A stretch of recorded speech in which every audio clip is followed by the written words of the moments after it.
La figure de Jésus, connue sous le nom d'Issa dans l'islam, occupe une place unique et importante dans la théologie islamique. L'islam et le christianisme vénèrent tous deux Jésus, bien que dans des contextes différents et avec des interprétations théologiques différentes.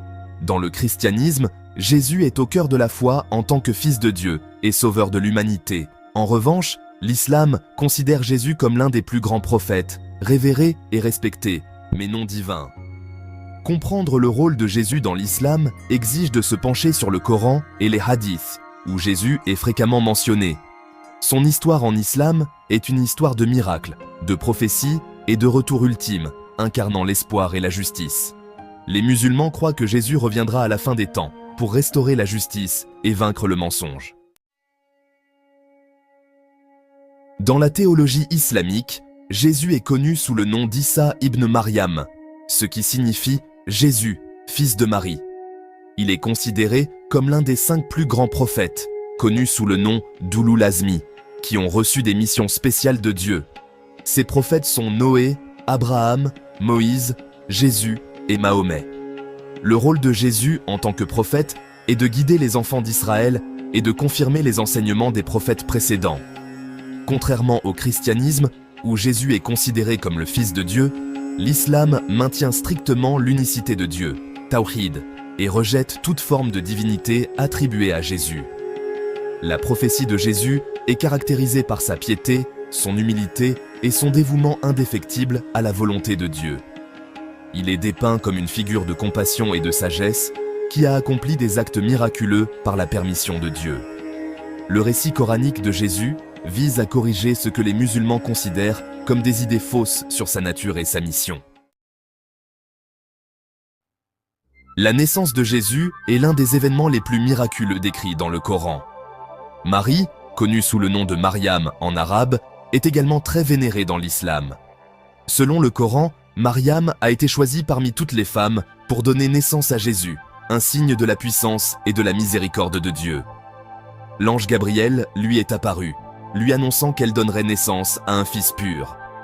Étonnée, Maryam a demandé comment cela était possible, puisqu'elle n'avait été touchée par aucun homme. L'ange répondit que c'était le décret de Dieu, et ainsi, Jésus a été conçu par la volonté de Dieu sans père. Le récit coranique souligne la pureté et la sainteté de Maryam et la nature divine de la naissance de Jésus.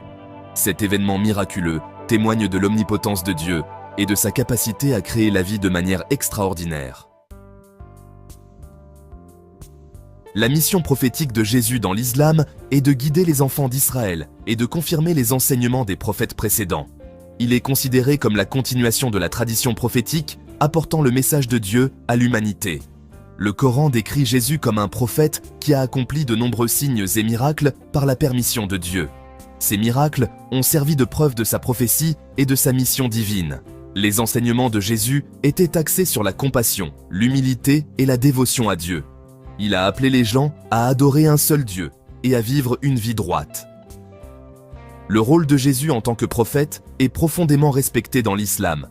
Son message est considéré comme une réaffirmation des principes fondamentaux de la foi, soulignant l'importance d'adhérer aux commandements de Dieu.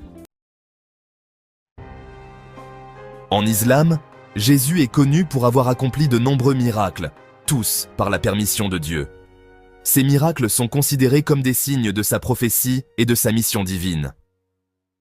L'un des miracles les plus connus est celui où Jésus parle alors qu'il est nouveau-né. Selon le Coran, lorsque Maryam a présenté Jésus à son peuple, celui-ci l'a interrogé sur l'enfant. En réponse, Jésus enfant a parlé, déclarant sa prophétie et affirmant sa mission de la part de Dieu. Un autre miracle significatif est celui où Jésus guérit les malades et ressuscite les morts. Par la permission de Dieu, Jésus a guéri ceux qui étaient atteints de maladies et a ramené les morts à la vie. Ces actes de guérison ont démontré la puissance et la miséricorde de Dieu, renforçant le rôle de Jésus en tant que prophète et messager. En islam, la fin de la vie de Jésus est un sujet d'une importance théologique considérable. Contrairement au récit chrétien de la crucifixion et de la résurrection, le Coran présente un récit différent du destin de Jésus. Les musulmans croient que Jésus n'a pas été crucifié, mais qu'il a été élevé au ciel par Dieu. Le Coran affirme qu'il est apparu aux gens que Jésus a été crucifié, mais qu'en réalité, il ne l'a pas été. Dieu a sauvé Jésus de la crucifixion et quelqu'un d'autre a été fait pour lui ressembler. Cette croyance est basée sur le verset coranique de la sourate An-Nisa, chapitre 4, qui affirme que Jésus n'a pas été tué ni crucifié, mais qu'il en a été fait ainsi. L'ascension de Jésus au ciel signifie son statut spécial et l'intervention divine dans sa vie. Les musulmans croient que Jésus est vivant au ciel et qu'il reviendra à la fin des temps pour accomplir son rôle eschatologique.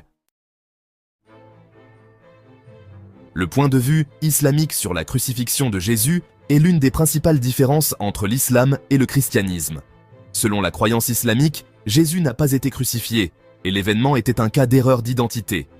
Le Coran affirme qu'il est seulement apparu aux gens que Jésus a été crucifié, mais qu'en réalité, il a été sauvé par Dieu. Les musulmans interprètent ce verset comme une preuve que Dieu a protégé Jésus de ses ennemis et l'a élevé au ciel. L'idée que Jésus n'a pas été crucifié est importante dans la théologie islamique car elle souligne la croyance en la puissance absolue de Dieu et son contrôle sur les événements. Ce point de vue sur la crucifixion est un point de divergence majeur entre les croyances islamiques et chrétiennes. La seconde venue de Jésus est une croyance fondamentale de l'eschatologie islamique. Les musulmans croient que Jésus reviendra sur terre à la fin des temps pour restaurer la justice et vaincre le mensonge. Selon la tradition islamique, le retour de Jésus sera marqué par plusieurs événements importants. Il descendra du ciel, dirigera les justes dans la prière et vaincra le faux Messie, Al-Masih ad-Dajjal. Son retour apportera une ère de paix et de justice, où les lois de Dieu seront pleinement appliquées. L'attente du retour de Jésus est une source d'espoir et d'inspiration pour de nombreux musulmans. Elle symbolise le triomphe ultime du bien sur le mal et l'établissement de la justice divine. Le rôle de Jésus à la fin des temps est considéré comme la continuation de sa mission prophétique, soulignant son importance dans le plan de Dieu. Dans l'eschatologie islamique, Jésus joue un rôle crucial dans les événements qui précèdent le jour du jugement. Son retour est considéré comme un signe majeur de la fin des temps, et sa mission sera de restaurer la justice et de vaincre le mensonge. Lorsque Jésus reviendra, il unira ses forces à celles du Mahdi, un chef prophétisé qui guidera la communauté musulmane. Ensemble, ils mèneront les croyants dans une bataille finale contre les forces du mal, représentées par le faux Messie, Al-Masih ad-Dajjal. Cette confrontation aboutira à la victoire du bien sur le mal. Le rôle de Jésus à la fin des temps est de réaffirmer le message du monothéisme et de faire respecter les lois de Dieu. Son leadership, pendant cette période, apportera une ère de paix et de justice, accomplissant la promesse de Dieu à l'humanité. La croyance au rôle de Jésus dans l'eschatologie islamique est une source d'espoir et d'attente pour les musulmans. Si l'islam et le christianisme tiennent tous deux Jésus en haute estime, il existe des différences significatives dans leurs croyances à son sujet. Dans le christianisme, on croit que Jésus est le Fils de Dieu, le sauveur de l'humanité, dont la crucifixion et la résurrection sont au cœur de la foi. En revanche, l'islam considère Jésus comme un prophète, non divin, et rejette le récit de la crucifixion. Les chrétiens croient que Jésus est le Fils de Dieu incarné, faisant partie de la Sainte Trinité. Les musulmans, quant à eux, adhèrent strictement au monothéisme, Tawhid, et rejettent toute forme de divinité attribuée à Jésus. Les chrétiens croient que Jésus a été crucifié, est mort et est ressuscité le troisième jour.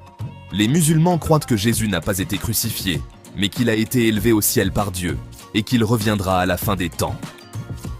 Malgré ces différences, les deux religions vénèrent Jésus et reconnaissent sa naissance miraculeuse et son rôle de messager de Dieu. La perception de Jésus dans l'islam est une perception de profonde révérence et de respect.